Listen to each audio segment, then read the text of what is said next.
ان کو تو آزادی کی نعمت حاصل ہوئی، لیکن وہ ایک عام غریب آبادی انسان کی آزادی کو مس کرتے رہے ہیں۔ ضرورت ہے کہ ایک عام انسان کو بھی خوشحالی نصیب ہو۔ اس وقت جو طبقہ اشرافی ہے وہ تو خوشحال ہے، لیکن عام انسان 2 وقت کی روٹی کے لیے جد و جہد کرتا ہے، اور پھر بھی وہ 2 وقت کی روٹی اپنے بیوی بچوں کو نہیں کھلا پاتا۔ تو یہ آزادی نہیں ہے۔ سو اس شعر میں فطری احتجاج کیا گیا اس سسٹم کے خلاف، فکری احتجاج۔ یہاں شاعر صرف کہہ رہے ہیں کہ وہ لفظوں کا بازیگر نہیں ہے، بلکہ وہ فکری مجاہد ہے۔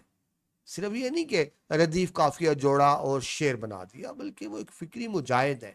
وہ اس شدید نالہ ہے کہ آزادی کا لفظ تو عوام کی زبان پر ہے، لیکن اس کی تعبیر کون کر رہے ہیں؟ وہ لوگ جو خود ظلم، استبداد یعنی یہ ظلم کے معنی میں آتا ہے، اور استحصال کی نمائندے ہیں، یعنی جو ہمارا استحصال کرے، جو ظالم طبقہ ہے، آزادی کی تشریح وہ کر رہے ہیں۔ مطلب وہ آزادی کی تشریح غلط کر رہے ہیں۔ ہمارا ظالم طبقہ بیٹا جو خود کو ہر طرح کی نعمتیں میسر ہیں، ہر طرح کی آسائشیں میسر ہیں، اور عوام کو وہ صبر کی تلقین کر رہے ہیں کہ عوام کو چاہیے کہ صبر کریں، جبکہ خود وہ عیاشی کی زندگی گزار رہے ہیں، عوام کو صبر کی تلقین کر رہے ہیں۔ تو ہمیں وہ طبقہ آزادی کی تفسیر بتا رہا ہے جو خود ظالم طبقہ ہے۔ ہمیں آزادی کی وہ تشریح نہیں چاہیے، ہمیں خود آزادی کی تشریح دوبارہ کرنی ہوگی، ری ڈیفائن کرنا ہوگا اس ٹرم کو۔ اس تناظر میں شاعری عزم کرتا ہے کہ اب آزادی کی تشریح عوام خود کریں گے۔ اب آزادی کی تشریح وہ طبقہ کرے گا جس نے قربانیاں دی ہیں، جس نے غلامی کا کرب جھیلا ہے، جس نے جبر کا سامنا کیا ہے، جس نے ظلم کا سامنا کیا ہے۔ تو اب عوام خود آزادی کی تشریح کریں گے۔ اس شاعر میں جب شاعر زمانے کی بات کر رہے ہیں تو دراصل وہ جو استعماری قوتیں ہیں، جو ظالم قوتیں ہیں، سامراجی نظام ہے جس میں امیر کو ہر طرح کی نعمتیں میسر ہیں اور غریب ظلم کی چکی میں پس رہا ہے، اس نظام کی بات کر رہے ہیں، ٹھیک ہے جی۔ اور مقامی جو استحصالی طبقے کی ذہنیت کی بات کر رہے ہیں۔ زمانہ یہاں پر علامت ہے اس قوت کی جو عوام کو آزادی کا دھوکہ دے رہی ہے۔ یعنی دیکھیں جو امیر، جو بالادست طبقے ہیں ان کو تو آزادی ہے، وہ تو آزادی کی نعمتیں حاصل ہیں ان کو، لیکن عام عوام تو ظلم کی چکی میں پیس رہے ہیں۔ آپ جانتے ہیں جو خوراک مہنگی ہے اور جو بجلی کے بل مہنگے ہیں، عام آدمی تو بیچارہ روٹی پانی بجلی کے بل میں ہی صبح سے رات تک ذلیل و خوار ہو رہا ہے، اور اس کی بنیادی ضروریات پوری نہیں ہو رہی۔ اس کو صرف کہا جاتا ہے اب صبر کریں، جبکہ جو بالادست طبقہ ہے وہ ہر طرح کی عیاشانہ زندگی گزار رہا ہے۔ تو یعنی یہ تفریق ہے، تو اس کو آزادی نہیں کہا جانا چاہیے۔ وہ کہتے ہیں اب اس لفظ کی ہم خود تشریح کریں گے۔ اب عوامی شعور بیدار ہو چکا ہے، اور اب عوام حقیقی آزادی کے لیے خود کمر بستہ ہو چکے ہیں۔ شاید آزادی کے مفہوم پر جو اجارہ داری ہے بالادست طبقے کی، اس کے خلاف بغاوت کا اعلان کر رہے ہیں۔ یعنی وہ کہہ رہے ہیں کہ وہ آزادیاں جو فقط نعرہ تھی، لیکن اب عوام ان کو حاصل کر کے رہیں گے۔ اب عوام بتائیں گے کہ آزادی کیا ہے۔ شاعر کے مطابق آزادی صرف غلامی سے آزادی نہیں ہے، بلکہ اس میں آزادی ضمیر شامل ہے، آزادی اظہار رائے شامل ہے، آزادی معیشت شامل ہے، آزادی مذہب شامل ہے، آزادی علم و فن شامل ہے، اور سب سے بڑھ کر آزادی فکر و نظر شامل ہے۔ اور یہ آزادی ہمارے عوام کو ابھی تک حاصل نہیں ہوئی ہے، یعنی ہم ابھی تک آزادی کی حقیقی ثمرات تک نہیں پہنچے۔ شاعری ثمر کی نشاندہی کر رہے ہیں کہ اب تک آزادی کے نام پر جتنی بھی تحریکیں چلائی گئی، ان میں سے جو اکثر تحریکوں کے پس پردہ ذاتی مفادات تھے، یعنی کچھ طبقات تھے جنہوں نے اپنے مفاد کے لیے آزادی کی تحریک چلائی، ان کو تو مفاد حاصل ہو گیا، لیکن وہ عوام جنہوں نے قربانیاں دی، وہ ابھی تک آزادی کے ثمرات ان کو حاصل نہیں ہوئے، ٹھیک ہے جی۔ تو کہ اکثر تحریکوں کے پیچھے ذاتی مفاد تھا، طبقاتی برتری تھی، نسلی و مذہبی تفریق شامل رہی، لہٰذا وہ کہہ رہے ہیں اب آزادی کی تفسیر ہم یعنی معاشرے کے مظلوم طبقات خود کریں گے، تاکہ ان تک بھی آزادی کے حقیقی ثمرات پہنچ سکیں اور وہ بھی آزادی سے حق صحیح معنوں میں لطف اندوز ہو سکے۔ اس شعر میں سند تکرار ہے کہ آزادی کا تکرار بار بار آپ دیکھ رہے ہیں ہو رہا ہے۔ سند التباس کا استعمال ہوا، یعنی تفسیر آزادی کی تعبیر قاری کے ذہن پہ چھوڑ دی گئی۔ سند التباس کیا ہوتا ہے؟ جب شاعر ایک لفظ بول دیتا ہے اور اس کی خود تشریح نہیں کرتا بلکہ پڑھنے والے پر چھوڑ دیتا ہے کہ اس کی تشریح کس طرح کرے، اس کو سند التباس کہیں گے۔ تو یہ سند التباس کا بھی خوبصورت استعمال ہوا ہے۔ حوالے کے اشعار دیکھیں تو قاسمی، احمد ندیم قاسمی کا شعر ہے، وہ کہتے ہیں ہر ایک فرد ہو تہذیب و فن کا اوج کمال، اوج بلندی کو کہتے ہیں۔ ہر ایک فرد ہو تہذیب و فن کا اوج کمال، کوئی ملول نہ ہو کوئی خستہ حال نہ، ملول دکھی، تو اس کو آزادی کہیں گے۔ یہاں عوام تو ملول ہیں، عوام تو خستہ حال ہیں، تو یہ تو آزادی نہ ہوئی نا۔ کوئی ملول نہ ہو کوئی خستہ حال نہ ہو۔ اور پھر کہتے ہیں، دعا کرتے ہیں خدا کرے کہ میرے ایک بھی ہم وطن کے لیے حیات جرم نہ ہو زندگی وبال نہ، یعنی وہ دعا کریں کہ ہمیں حقیقی آزادی نصیب ہو جہاں ہر شخص کو حقیقی آزادی کے ثمرات حاصل ہو۔ اور حضرت اقبال کا شعر ہے، وہ کہتے ہیں خرد، خرد کہتے ہیں عقل کو، خرد کو غلامی سے آزاد کر، جوانوں کو پیروں کا استاد کر۔ کہتے ہیں اب نئی نسل کو آگے بڑھنا ہوگا، یعنی آزادی کی تشریح نئے سرے سے ان کو خود کرنی ہوگی۔ بڑھتے ہیں جی اس نظم کے آخری شعر کی طرف، جو مقطع بھی ہے۔ آپ جانتے ہیں وہ آخری شعر جس میں شاعر اپنا نام یعنی تخلص سے استعمال کرے اس کو مقطع کہتے ہیں۔ تو یہاں دانش نے اپنا تخلص استعمال کیا، تو آخری شعر کو مقطع کہیں گے۔ اور جہاں آخری شعر میں شاعر اپنا نام استعمال نہ کرے اس کو مقطع نہیں، صرف آخری شعر کہیں گے، لیکن یہ اس نظم کا مقطع ہے۔ وہ کہتے ہیں تڑپ کر بزم میں دانش چلے آتے ہیں پروانے، اندھیروں سے مگر پھوٹی نہیں تنویر آزادی۔ چھوٹی یہ مس ہو گئی جی۔ تڑپ کر بے قرار ہو کر، تڑپنا پھڑکنا آپ کو پتا ہے بے قراری کی علامت ہے۔ تنویر آزادی یعنی آزادی کے خواب کی عملی صورت، یعنی عملاً آزاد ہونا۔ ٹھیک ہے جی۔ وہ کہتے ہیں پروانے، اب یہ پروانے کس کو کہا گیا؟ آزادی کے پروانے۔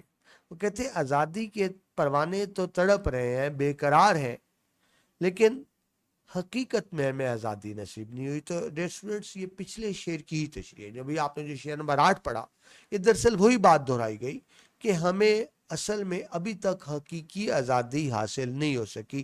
ہاں، معاشرے کے کچھ بالادست طبقات تو ہیں جن کو آزادی حاصل ہوئی، جنہوں نے قبضہ کیا ہوا ہے ملک کے وسائل پر، جنہوں نے قبضہ کیا ہوا ہے حکومتوں پر۔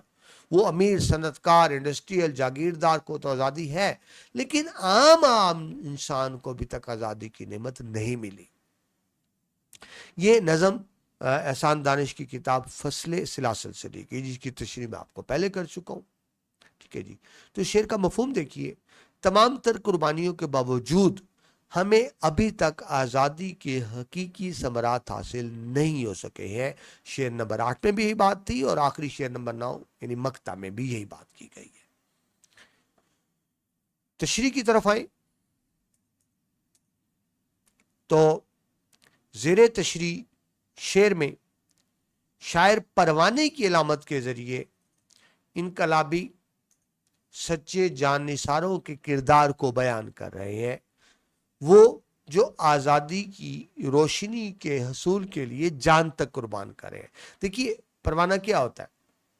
وہ شمع کے گرد چکر لگاتا ہے اور اپنی جان قربان کر دیتا ہے شمع کی محبت میں۔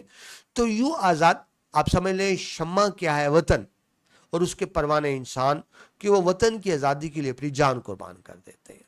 ٹھیک ہے، مگر مایوسی کے ساتھ وہ اس حقیقت کو بھی بیان کر رہے ہیں کہ اس تمام تر جد و جہد کے باوجود، قربانی اثار کے باوجود، ہم ابھی تک تنویر آزادی تک نہیں پہنچ سکے، یعنی آزادی کی روشنی ابھی تک نہیں ملے، ہم ابھی تک اندھیروں میں ہی ہیں، اور آزادی کی صبح ایک عام انسان کے لیے ابھی تک نہیں آئی۔ اس شعر میں آزادی سے مراد صرف جسمانی یا سیاسی آزادی نہیں ہے، بلکہ یہاں بھی وہ فکری آزادی کی بات کر رہے ہیں، تہذیبی آزادی کی بات کر رہے ہیں اور سیاسی آزادی کی بات کر رہے ہیں، جہاں ہر انسان کو اپنی مرضی سے بات کرنے کی آزادی ہے۔ اس شعر میں جب احسان دانش کہتے ہیں چلے آتے ہیں، تو شاعر خود کو دانش کہہ کر وہ صرف اپنی ذات کی بات نہیں کر رہے، بلکہ وہ ہر اس کردار کی نمائندگی کر رہے ہیں جو آزادی کا متوالا ہے، وہ اور ہر طرح کی جو قربانیاں دے رہے ہیں ان کی بات ہو رہی ہے، یعنی عام عوام کی بات ہو رہی ہے۔ دیکھیں کتنا ظلم ہوا، قربانیاں دی عام عوام نے، لیکن انہیں آزادی کی نعمت صحیح معنوں میں نہیں ملی۔ آزادی کی نعمت کا فائدہ ان لوگوں نے اٹھایا جنہوں نے قربانیاں نہیں دی تھی، وہ آ کے ملک پہ قابض ہو گئے، اقتدار پر قابض ہو گئے، اور جن عوام نے قربانیاں دی تھیں ان کو آج تک آزادی کی نعمت نہیں ملی۔ اس شعر میں اندھیروں سے مراد ظاہری اندھیرے نہیں ہیں، بلکہ جہالت کے، ظلم کے، استبداد کے اندھیرے ہیں، خوف، استحصال کے اندھیرے ہیں، طبقاتی ناہمواری یعنی امیر غریب کا فرق کے اندھیرے ہیں، ظلم و ستم کے اندھیرے ہیں۔ وہ اظہار افسوس کر رہے ہیں کہ آزادی کی روشنی جو ان اندھیروں کو چیر کر آنی تھی وہ ہنوز غائب ہے، یعنی ابھی تک غائب ہے۔ اس شعر میں تنویر کا مطلب ہے روشنی، اجالا، اور جب یہ لفظ آزادی کے ساتھ جڑا ہوتا ہے تو یہ حقیقی انقلاب کی علامت بن جاتا ہے جو ذہن، روح، ضمیر اور معیشت کو آزاد کر دے۔ اس شعر میں پھوٹی نہیں، پھوٹی یعنی طلوع ہونا، نکلنا، یہ الفاظ مایوسی اور انتظار کی کیفیت کے ساتھ آئے ہیں کہ ابھی تک آزادی کی صبح نہیں پھوٹی، یعنی بھی آزادی نہیں ہوئی۔ ایک طرح کی مایوسی کا انتظار بھی ہے، اظہار بھی ہے، اور انتظار کی کیفیت بھی ہے کہ جلد وہ صبح بلند ہو جو اندھیروں کو چیر کر روشنی نکلے۔ ٹھیک ہے جی، وہ آزادی جس کے لیے جد و جہد کی گئی ہے، وہ کہتے ہیں ابھی تک اس کے آثار طلوع نہیں ہوئے۔ یہ شعر اس دور کی نمائندگی کرتے ہیں، پہلے بھی دیکھ چکے، جب برِ صغیر کی آزادی کے بعد ایک بڑی تعداد خود کو آزاد محسوس نہیں کرتی تھی، یعنی آزاد تو ہم ہو گئے، لیکن جن مقاصد کے حصول کے لیے آزاد ہوئے تھے وہ مقاصد ابھی حاصل نہیں ہوئے۔ آزاد تو ہو گئے لیکن ایک نو آبادی نظام تو ختم ہو گیا، لیکن ایک سرمایہ داری نظام میں ہم اب بھی جکڑے ہوئے، یعنی معاشی فکری غلامی اب بھی جاری ہے۔ یہ نظم 20ویں صدی کے اس دور کی نمائندگی کر رہی ہے جب برِ صغیر میں آزادی کے بعد بھی عوام حقیقی آزادی سے محروم تھے۔ ملک عزیز کے وسائل پر جو قابض جاگیردار، سرمایہ دار اور نوکرشاہی بیوروکریسی یعنی جو اعلیٰ سرکاری افسران ہوتے ہیں ان کو کہتے ہیں، نے آزادی کا خوب فائدہ اٹھایا۔ یہ آزادی کس کو ملی؟ جو قابض بڑے جاگیردار ہیں انہوں نے آزادی کا فائدہ اٹھایا، سرمایہ داری نے فائدہ اٹھایا، نوکرشاہی نے فائدہ اٹھایا آزادی کا، لیکن عام انسان تک ابھی تک آزادی کے ثمرات نہیں پہنچے۔ جب شاعر نے یہ نظم لکھی تب بھی یہ بات تھی، اور افسوس دیکھیے یہ صورتحال آج بھی قائم ہے۔ اگر آج ہم 2025 کی بات کریں تو حقیقت ہے عام انسان تک، احسان دانش کی نظم تو بڑی پرانی ہے نا، لیکن آج بھی ہم آزادی کے حقیقی ثمرات سے محروم ہیں، یعنی عام انسان تک آزادی کے ثمرات اب بھی نہیں پہنچے۔ احسان دانش کی نظم ہمیں احساس دلاتی ہے کہ آزادی ایک منزل نہیں ہے، بلکہ یہ ایک مسلسل سفر ہے، اور قربانی کے بغیر حقیقی آزادی کا حصول ممکن نہیں ہے۔ تو ابھی ہمارا سفر ختم نہیں ہوا، سفر جاری ہے۔ اندھیرے، وہ کہتے ہیں اگر اندھیرے آج بھی قائم ہیں تو پھر ہمارا فرض بنتا ہے کہ روشنی لانے کے لیے کندیلیں جلائی جائیں، یعنی قربانیاں دی جائیں، نئے پروانے بزم میں آئیں اور حصول آزادی کے لیے اپنا مؤثر کردار ادا کریں۔ یعنی اب نوجوان نسل سے توقع کی جا رہی ہے کہ بڑے تو قربانیاں دے گئے، اب نوجوان نسل کا کام ہے کہ حقیقی منزل تک پہنچنے کے لیے وہ قربانیاں دیں، یعنی وہ جد و جہد کریں تاکہ ہمیں بھی آزادی کے حقیقی ثمرات حاصل ہو سکے۔ صنعتوں کی بات کریں جی، صنعت تشبیہ کا استعمال ہوا، یہاں انقلابیوں کو پروانوں سے تشبیہ دی گئی۔ صنعت استعارہ کا استعمال ہوا، یعنی تنویر آزادی کے استعارتی تصور ہے کہ جب ہمیں آزادی کی نعمت نصیب ہو۔ حوالے کے اشعار دیکھیں تو فیض صاحب کا شعر ہے جی بڑا خوبصورت. وہ کہتے ہیں یہ داغ داغ اجالا یہ شب گزیدہ سحر، یعنی ڈسی شب کی سیاہی کی ڈسی ہوئی سحر، یعنی ابھی سحر نہیں ہوئی.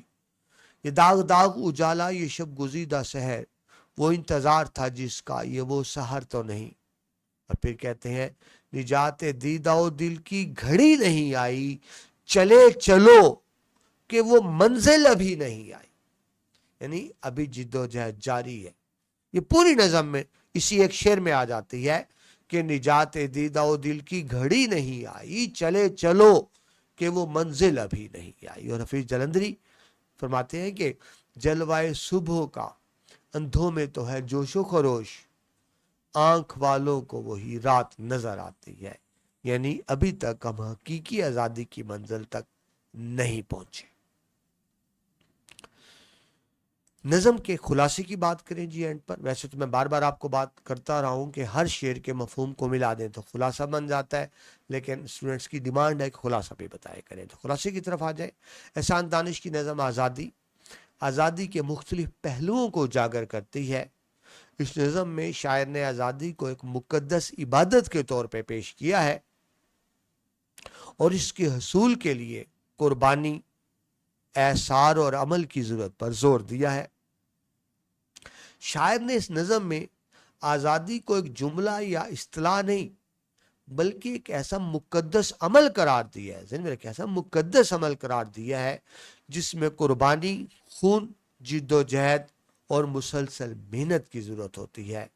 آزادی کی حقیقت بیان کرتے ہوئے شاعر نے آزادی کے مختلف پہلوؤں کو استعاراتی اور علامتی زبان میں استعمال کیا ہے، جس میں قربانی، جد و جہد، خوابوں کی تعبیر اور اس کی فطری حقیقتوں کا ذکر کیا گیا ہے.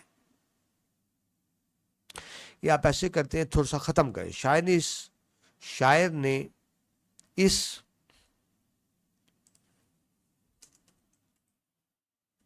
نظم میں، یہ دیکھیں آپ کے سامنے میں کچھ چیزیں ختم کر رہا ہوں اور یہ جان کے آپ کے اس لیے کر رہا ہوں. دیکھیے نظم میں آپ نے صرف وہ بات لکھنی ہوتی ہے، خلاصے میں جو نظم میں ہے، یعنی خلاصے میں آپ نے اپنی کمنٹری نہیں کرنی، تشریح نہیں کرنی ہوتی. خلاصے میں صرف وہ بات لکھیں گے جو نظم میں موجود ہے، اپنی طرف سے کوئی بات نہیں کرنی. تو کچھ باتیں اضافی تھی آپ کے سامنے میں نے کاٹ دی. ڈیئر اسٹوڈنٹس، یہ ہماری نظم مکمل ہوئی. دیکھیے جسمانی طور پہ ہم آزاد ہیں، یہ جھنڈا ہماری آزادی کی علامت ہے. اللہ تعالیٰ کا لاکھ احسان ہم آزاد ہیں، لیکن یہ بھی حقیقت ہے کہ آزادی کی نعمت کے ثمرات ابھی عام انسان تک نہیں پہنچے. کچھ طبقات کو تو آزادی کے ثمرات حاصل ہوئے، لیکن عام انسان آج بھی ظلم اور ناانصافی کی چکی میں پس رہا ہے. آزادی کی جدوجہد ختم نہیں ہوئی. ہمیں آزادی کی حقیقی منزل تک پہنچنے کے لیے ابھی اپنی جد و جہد کو جاری رکھنا ہوگا، اور اس وقت تک جاری رکھنا ہوگا جب تک ہمیں حقیقی آزادی کی منزل نصیب ہو جائے. اللہ کرے کہ ہم حقیقی معنوں میں آزاد ہوں، جہاں وطن کا ہر شخص خوشحال ہو، ہر شخص کی بنیادی ضروریات پوری ہو رہی ہوں، ہر شخص کو فکر عمل کی آزادی ہو. میرے نوجوان اسٹوڈنٹس، عزیز طلباء و طالبات، اس کے لیے اب آپ کو قربانی دینی ہے، اس کے لیے آپ کو جد و جہد کرنی ہے تاکہ ہم حقیقی آزادی کی منزل تک پہنچ سکیں. اللہ کرے یہ منزل جلد سے جلد آئے. آمین ثم آمین. تو ڈیئر اسٹوڈنٹس، یہ نظم مکمل ہوئی آزادی. امید ہے آپ کو سمجھ بھی آ گئی ہوگی اور آپ اس کے مطابق اپنے عمل کو بھی کریں گے، یعنی آزادی کی جد و جہد کے لیے اپنا کردار ادا کریں گے. اپنا بہت سا خیال رکھیے گا، مجھے بھی دعاؤں میں یاد رکھیے گا. اللہ حافظ.